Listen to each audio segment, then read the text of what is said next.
legendary. He was 8 years old when Mayor David N. Dinkins first came into office, serving from 1990 to 93. Being able to see that, wow, we have a black mayor, that sort of representation, it just meant so much to be able to see that. The outpouring of support following the death of New York City's first African-American mayor is being seen citywide and here in the Bronx. We talked to New York State Senator and Democratic County Leader Jamaal Bailey, who shared he would have to wait a few decades more before finally meeting him in Albany while serving as district leader. It was during the annual Black, Puerto Rican, Hispanic, and Asian Legislative Caucus weekend up in Albany. I saw Mr. Dinkins and I just froze.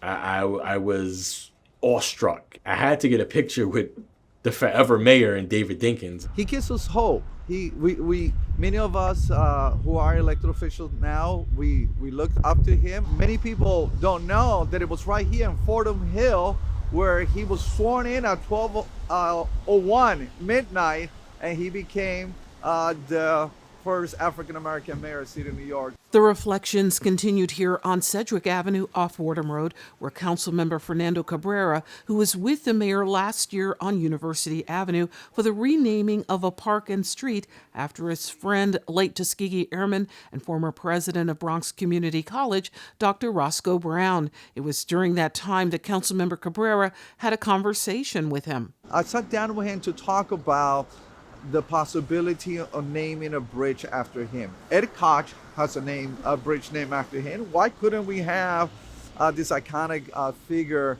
among us to have a bridge named after him? So I'm going to make that a priority. Both see him as a pioneer who rolled out programs that in many ways can be seen today. A lot of the work that he did around community policing, a lot of the work that he did around education, a lot of the work that he'd done around equity in general, those are things that you look at and they kind of set the blueprint. He was a catalyst in getting started those things that right now we're still benefiting from. He did more affordable housing in 4 years than his predecessor did in 8 years. So he has a tremendous track record that literally needs to be celebrated.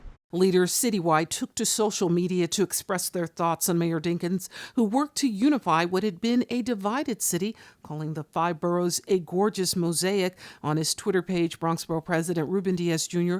called him a pioneer who worked to open doors for all of us. He is survived by his 2 children and grandchildren, with his family sharing a memorial will be held once the current health crisis is over. For BronxNet, this is Arlene Mukoko.